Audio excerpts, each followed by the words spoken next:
Hey everyone, Adam here, So Is Your Podcast. I have another interview for you guys today. I got to sit down with Patrick Perez Vidauri, and Patrick, I apologize for pronouncing your last name wrong, and Cristina Nava to talk about their movie, Divorce Bait.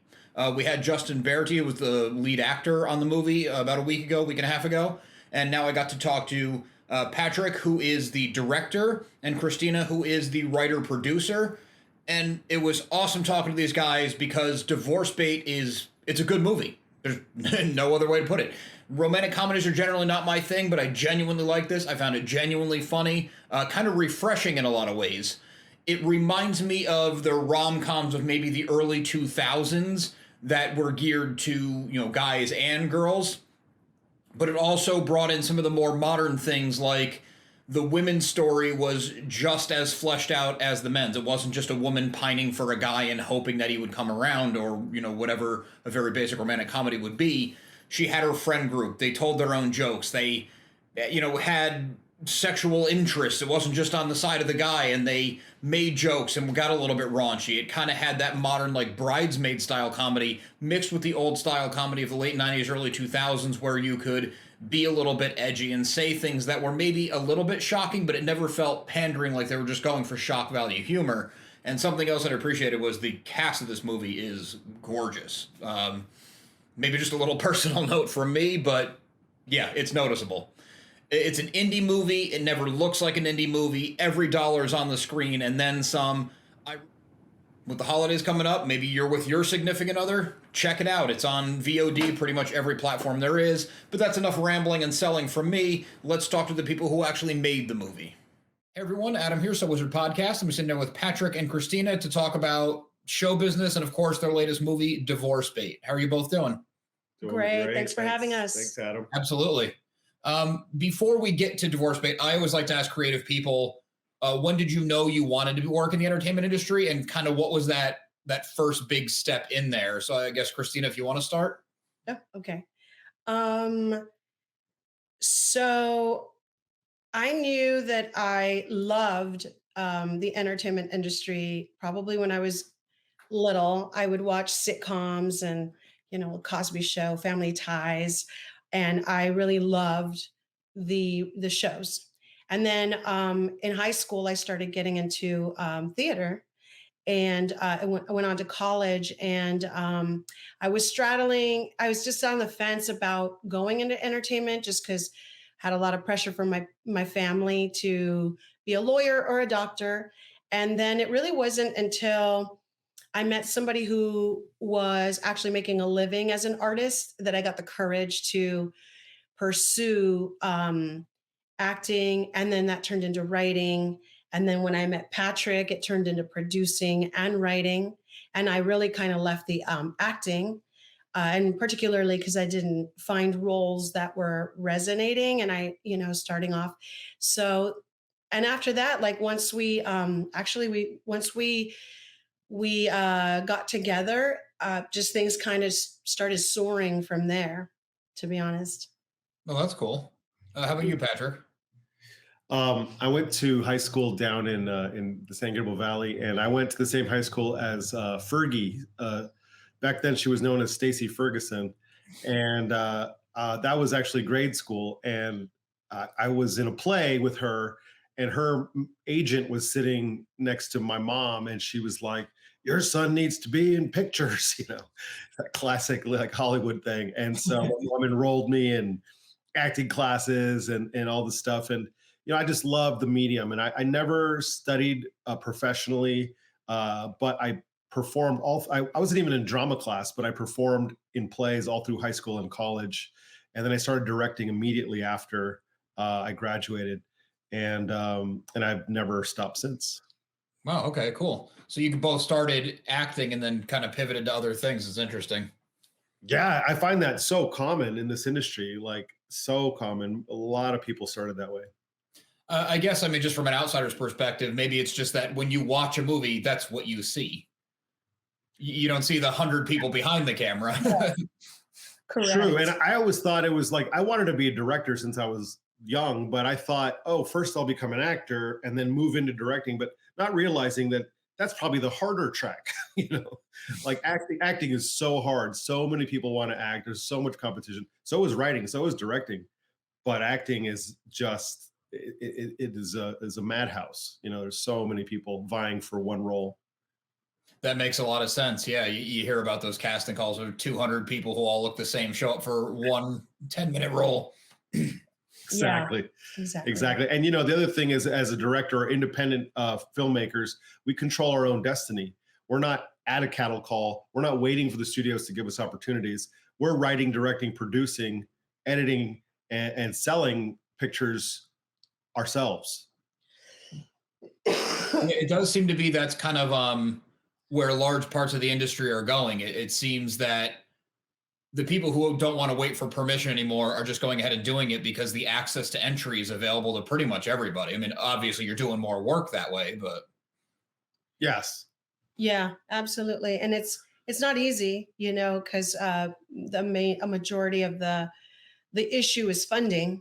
That's the biggest, and it's not easy. But I think what Patrick and I learned was that we just had to, like, for example, we just had to fund our own movies, even if they started off with, like, for example, the first movie we did was Lola's Love Shack, and we were remodeling this one bathroom. We had moved into this house and run out of money, and we had saved money for the ugly bathroom fund, right?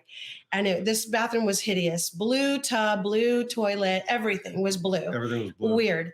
But it was the last thing to fix in the house, and Patrick really wanted to direct something. And I was like, okay, screw it. Let's take the ugly bathroom fund and put it towards your movie. And it was really only $15,000. And from there, once the that was the seed money. And like, once a train starts moving, everybody wants to get on board. It's what I always say. And so once we started moving, more people came and joined and funded. And we still made it for an obscenely obscenely low budget. Under 50,000 was our first feature film called Lola's Love Shack, and it came out pretty good. But based on that, people saw, wow, these guys can do it, and then they will do it. We got backing after that. Yeah, we got. So after that, it was like we got, what's the percentage? Like, not even twice the amount. We got, like 250,000 to do the next project. And then we got double. This one here, in other words, which is currently on HBO Max. So for an obscenely low price, we're doing high quality stuff. So it does matter that you do quality, even if you have a low budget. Absolutely. Yeah, that is one thing I noticed when I was watching Divorce Bait is that, like, if I wasn't sent a screener and told, oh, this was an independent movie, it could have been on Netflix or HBO Max and looked just like anything else. And watching so many indie movies, there is like a night and day difference when you can see the production value, I guess it would be. Yeah. Thank you for noticing. And it really is that Patrick and I, we surround ourselves with other talented folks who are wanting to do good work, So our DP is top notch and super hardworking. Absolutely. And willing to work for the budget, but everyone wants to get their start, and so that's where people in the indie world, you have to sacrifice. Like we personally don't get paid a lot of money to make these films because we know that we need to put the money on the screen and that this will create our career. So we're investing into the future. Correct. Right. Do you finding that everyone, like you said, your first one, you took your bathroom budget, you managed to almost triple it, which is awesome, made a movie, and then it grew exponentially from there. Are you finding it's also easier every time, or is it kind of the same battle every time, just on a larger scale? It's still the same battle. You just have scale, on a larger scale. Like we just did our first truly independent. It was like, this is Patrick and I going out and raising money, etc. This last project, and it was still the same amount of battles. It's still indie, it's still low budget, and you're still trying to do the high quality, and we still nailed it. We also, you still have to have the same crew. You still need your costumer and your DP and your set dressers, and you need all those pieces. No matter if you're if they're volunteering or you're paying them $100 a day or you're paying them $1,000 a day, it's kind of the same pieces of the puzzle. So yeah. Yeah, I guess that makes sense. I just thought maybe like everyone you add, you're adding to your resume. So you can go to an investor and say, like, look, we've done this 6-7 times now. Oh yeah, absolutely. So that at this point we are known for bringing in good quality films at a decent budget, and the track record speaks for itself. So we don't have to do as much pitching. Yeah. Okay, that is very cool. All right, that's kind of, I guess I phrased it wrong, but that's kind of where my head was at. Yeah, and also, we're not we're no longer in our 20s or 30s, and so we had paid our dues. We have connected with different people, and it really is, for indie, you pull out all the stops, right? You just you use your resources, you use that one connection that would maybe get you a financier, and so you connect with people who are also, who share your vision, and for us, that's we do have a bigger vision within the indie world, which is to put Latinos in front of the camera and behind the camera, but with stories that are universal themes that everybody connects with, that there's tons of diversity. But we do definitely like supporting particularly Latino stories and actors and pulling it in with diversity, honestly. Yeah, that's it's nice that because you're running your own ship, you can make that call.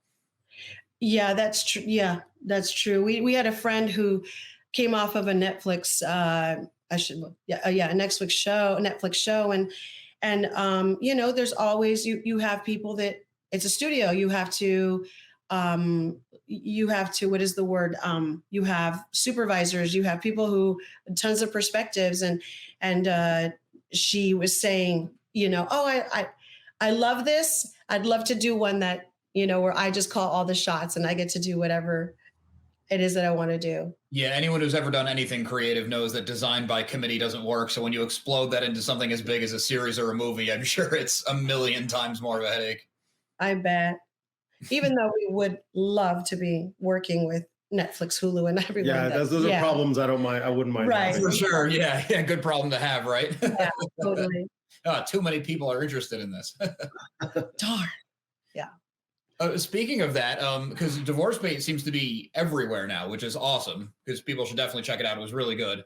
How is it as an indie getting distribution? Is it just kind of like hitting the virtual pavement and knocking on doors? Yeah, it's really exactly that. You try to go the festival route, but a movie like Divorce Bait is so kind of pop culture and of the moment and mainstream.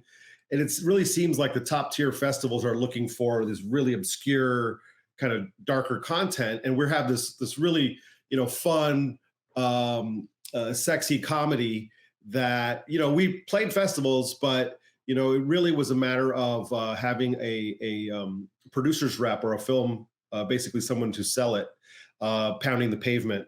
And they did get interest from a lot of different places. And so we got our first offer from Lionsgate. And then Samuel Goldwyn came in with a counter, and then they pitted them against each other, and we had a little bidding war go. And so Sam Goldwyn came out on top, and we're very pleased with Sam Goldwyn. They're a great reputation. The company Premature is well respected. There's a great library of films in their catalog, and they got this. They got our film in theaters internationally and nationwide as of last Friday. So we're thrilled. That's awesome. We were just told it's in Poland, and that was so cool. We're like, really? Yeah. Markets you probably didn't really consider when you were making it. No. And that our sales rep was Tamara Nagahito. She did a great job. It's strange that a festival would be less interested, because part of what I really liked about it was refreshing in that way of this isn't everything else coming out right now. Yeah, I guess that, there's selection committees. I don't know if you go to festivals and you tend to see stuff that maybe you wouldn't see in a mainstream theater. But what we make, Christina and I tend to make very mainstream fare, like stuff that the whole nation would like, I think. And that's what we try to do, is be inclusive, as she said, diverse, but entertaining. But entertaining, and make just straight up entertainment, just a good, ball of laughs, a lot of fun, outrageousness. And, we love, like Something About Mary is one of my favorite comedies, something like that, where you just start laughing and you can't even hear two jokes because you're laughing so hard at the first one, Right. That's the kind of pace we're going for. That's the kind of like energy we're going for. And I think we succeeded. Yeah, it did remind me of a movie, and I mean this completely as a compliment, that might have been made like 20 years ago, just in the essence of it, not like the look or anything. But there's also the pushing of the envelope. Like, we pushed the envelope pretty far as like the outrageousness and the things we did. And I think in today's climate, people are so cautious, especially probably the studios. Everybody wants to not offend anybody and be very, but we're out there, and just, I think that's one of the benefits of being independent. Mm-hmm. I also liked that there was the women kind of had their story and the men kind of had theirs. At times they'd separate, but it wasn't, I'm trying to think of the right words. It didn't seem like it was catering or pandering. It was just people being people. And that was something else that I found refreshing, because like you said, everyone's like walking on eggshells where, oh, characters don't sound this way, but we have to say this to get to this end message or whatever. But it was just telling your story. Yeah, I think that we wanted to definitely highlight, I think 20 years ago, like you were mentioning, I think there was maybe less, the women were less outspoken. That's a good point. In the way that they about their sexuality, mm-hmm. and what we really kind of, when you're just with women talking about, and we got to see that a lot. We get to see that a lot with the guys, but we really highlighted both here. Female desire, female, locker room talk. That's something you don't see. Yeah, exactly. No, that's a really good point to bring up, that it was on very equal footing. So maybe 20 years ago, you wouldn't have gotten that, like you said. I don't think that, in trying to think of the movies that we saw, I don't remember one really hearing a female perspective in that way. No, because to me, the traditional rom-com is like the woman being in love and pining after the guy, and the guy is doing his locker room talk and wondering if now is the time in his life to change and become a normal, full person. Right. and I think what really, to me, I always liken it to is like Girls Trip, they Bridesmaids. And Bridesmaids, they all have a sort of like a raunch, like a girl raunch type of comedy that I really appreciate. Yeah, those are really good similarities to bring up. That really makes sense. I guess we jumped the gun a little bit. Why don't we talk about like the genesis of Divorce Bait?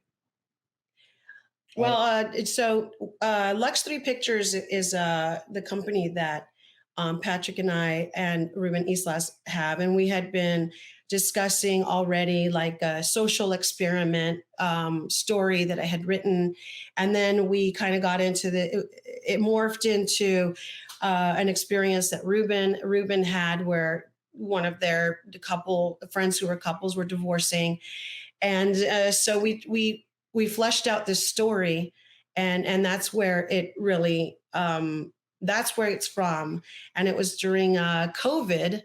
So he really wanted to do something in that year, because like hardly anybody was doing movies, right? Because we were on lockdown. But we got together, or I wrote the script, and we were ready to shoot. We started in August and we were ready to shoot by October, late October. Wow, that's fast. Very fast.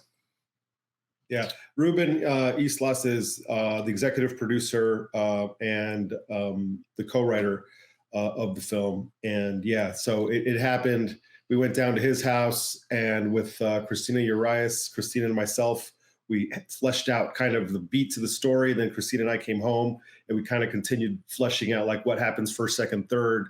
And then Cristina went off and wrote it. 2 weeks later, we had a script. 2 weeks. And then we did some notes, a couple notes passes, rewrites, and it was ready to go. And we just went for it. So a lot of the freshness comes also, I think, from the speed, actually. Like it wasn't a negative in this case. It stayed fresh. It didn't get too, like, we didn't overthink things. You know, and what I love about writing is like you write it and then and then it gets sort of rewritten when the actors take over. And there was so much improvisation that, you know, Greg Roman and Joe Nunez are fabulous at improvisation, and they just played off each other really well. And so that was really, really awesome. And then in the editing, it gets rewritten. So it's just, I love the process of filmmaking. Yeah, I mean, 2 weeks to write a script, that's crazy. Yeah. It was, it surprised me too. And it shows that this is obviously something you do, because, I mean, I know you said there was rewrites, but there was no scene that was like, oh, that scene was funny, but it really meant nothing to the story. Like everything was moving forward. Everything was. That was also in the editing. So there were scenes that ended up on the cutting room floor. And, you know, you make tough decisions in the editing room, and you have to say like, well, this scene is dragging. And although we love it, and, you know, it's just, you know, it does push the story forward. You know, it just didn't have the right pace, or it wasn't necessary. And you know, the question you ask is, if I cut this scene, will it change the story? And if the answer is no, then you cut it. Yeah. And then, and also after the 2 weeks, that's what I call my vomit draft, right? Like we put it on paper, and then there were a few rewrites. There were definitely a few rewrites after that, but it was fast. It was literally like, you know, read it, notes, you know, but we were done like after a month, you know. Yeah. we were in pre-production. Yeah. And for being an indie studio, writing it, rewriting it, you know, polishing it, then you had to do your casting, your everything, and you're in pre-production. Like that's so fast. Yeah. It was crazy. We were like 2 weeks out, and we didn't have our lead actress, Vanessa Vasquez, who actually is like the standout star. I mean, she's the lead, and she did a fantastic job anchoring this film. But we didn't even have her till 2 weeks before we were going to shoot. We had someone else in mind, and they fell through. That deal didn't go through, and we were kind of in panic mode. And thank God we were recommended to Vanessa Vasquez, and she agreed to do it. She actually had a job. Like it was COVID. She wasn't getting acting work, and she had taken like a civilian job, and she quit to come and work with us. Wow. That's watching her and oh man, I'm blanking on his name. Justin Birdie. Yes, Justin. Yeah, they were both so good. I'm like, how have I not seen these people before? Great. You know, part of our mission is to create new stars. You know, that's really what we want to do. We don't want to keep, you know, especially in the Latino space, like the stars that, you know, that are like Jennifer Lopez, Selma Hayek. They're in their 50s, you know. Like, who are the young, beautiful, talented Latino stars that could play roles that will cross over? Like, we need those actors in place, you know. Like, I feel like African-American community is light years ahead of the Latino community in the sense of the number of A-listers, of stars that they have, you know. So we need to create more A-listers so that we can keep seeing that diversity that we're all about. Yeah. And they're just talented people. I mean, everything else aside. Yep. Yeah. I mean, Vanessa had already been they've already been doing, you know, stuff like Vanessa. Oh, I'm sure. Yeah. East Los High. And then Justin was on Showtime. And he was just looking at that. It was the right place at the right time. He was looking for something to add to his reel, because he usually does drama. But Patrick and I, and mind you, this was 2020, everything was being done on Zoom. So all we were doing was watching for auditions, starting off with the reels, right? And his reel really popped. Out of hundreds of submissions, his was like by far the best. And I was like, can we really get this guy? Like, he's good. Like, why haven't we heard I felt just like you did, Adam. I was like, why haven't we heard of this guy before? He's so good. Yeah. Plus, he's good looking and charming, and you know, and we saw him in his dramatic reel, but he had done no comedy. And sure enough, he did great. He had great timing. He played opposite Vanessa Vasquez in a great way. You know, it's really the story of a husband dragged along by the crazy scheme of his wife, And, to me, I really, when I talked to Vanessa as a director, I was telling her, look, this is kind of an I Love Lucy kind of character. Like you come with a zany plan and you drag everyone into that plan and it blows up in your face. That's the plot of every I Love Lucy episode. Totally. And so he plays the Ricky kind of character, like, oh, Lucy, but it's not. He's not even Latino. He's Italian, but he plays a great role as the frustrated husband that's dragged along on his wife's scheme. Yeah, that's a really good point you bring up too. And as far as the scheme goes, because like the trailer was really funny. Like I watched it before I talked to Justin, and then I showed my wife, and I was like, oh, this is the next screener I'm getting. It's something kind of refreshing, because usually it's a lot of like really dark horror for the indie screeners. So it was cool, and I showed it to her. It's a really funny trailer, but I'm like, how are they going to not have the other characters point out that you shouldn't be doing this for 90 straight minutes? But you find ways that like it kind of just takes on a life of its own and keeps going, and I thought that was fantastic. Yeah, people tell her all along the way, you shouldn't be doing this. Right, yeah. I mean, I know that was in the trailer too, but different in 2 minutes and 90. That's a good point. Like I never thought of it in that way, but it just bled into almost immediately into like their children's lives, with the school teacher, and into the friends, like immediately the friends, and with social media, I mean, it is instant. It is really instant. Like somebody will see it and immediately comment. And gossip travels fast. Yeah.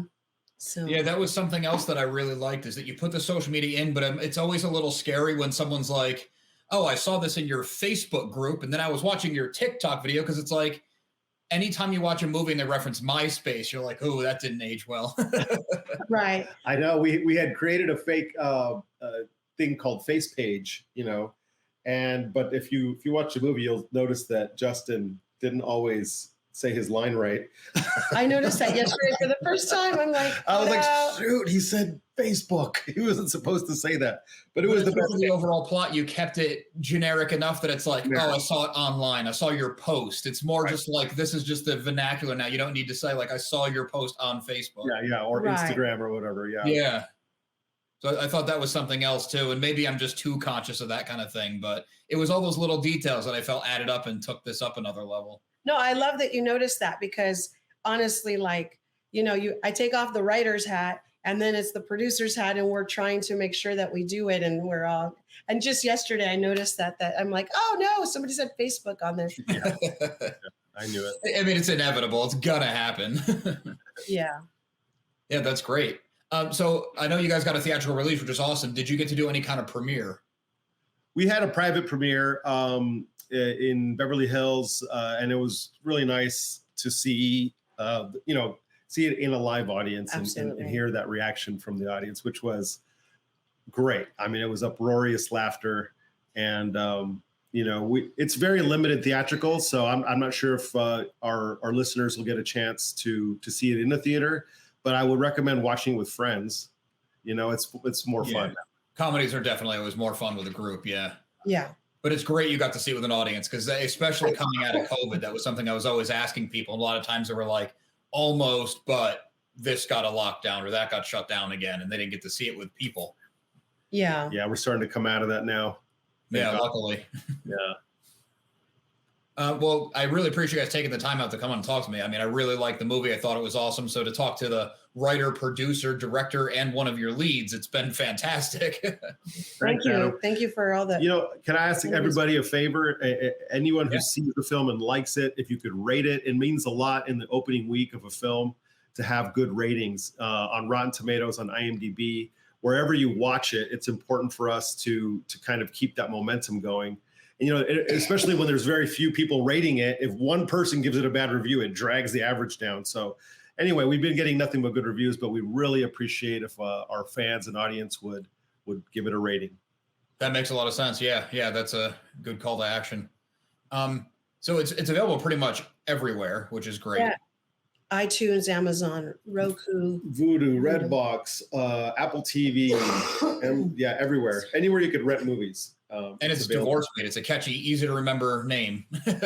Yeah. Divorce Bait. What happens if you pretend to get divorced? Right. Who will reach out to your husband and try to hook up? And how fast? Yeah. Is there anything else you guys wanted to plug while you're here? Social media accounts, websites, anything?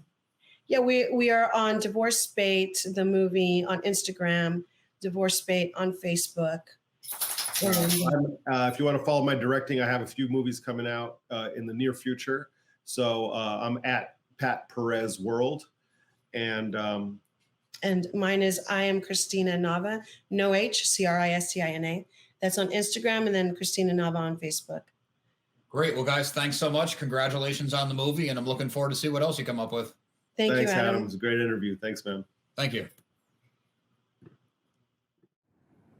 I'd like to thank Patrick and Cristina one more time for coming on the show, taking time out of their very busy schedules as they're trying to put together these indie movies. They're wearing 100 hats, doing it all. So to take the time out and come to me, talk to me about their careers, their processes, Divorce Bait, really appreciate it. Cristina even hung in. Patrick had a meeting or something to get to, but Cristina actually hung in and talked to me when we weren't recording about the writing process and let me pick her brain a little bit, which was also awesome and hugely appreciated. So check out the movie. And like Patrick said, and I should probably be saying this for all of these indies, when you do check it out, leave it a review on whatever platform you do, because those high-star reviews help spread the word and help get the project seen by more people. And that's really the goal for any creators, to get eyes on their work. So that's a huge thing, and I got to try to remember that, to put it in all of these kind of promotional things. Not paid promotion, but when I talk something up, because this is a good movie, you should check it out.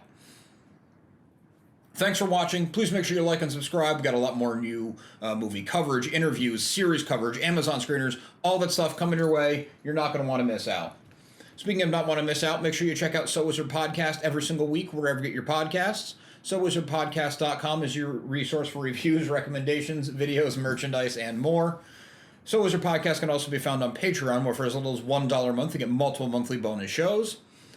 We love hearing feedback, so drop us a note in the comments, leave us something on social media. All the accounts can be found after the show and in the show notes. And on a more personal note, a good friend and I have an ongoing comedy comic series. It's called Social Studies. It's a slice of life, coming-of-age story about a group of friends just navigating high school. All the craziness that goes with it, the cliques, the drama, the dating, figuring out who you are, all that stuff. We write it like a sitcom, and we do it in the style of the 90s cartoons that we grew up on and inspired us. You can find all available issues at socialstudiescomic.com. Most of it is on Comixology, and we're just getting into global comics, adding more stuff all the time. So check it out. We got a lot more content coming. Good time to jump on board. socialstudiescomic.com. Thanks.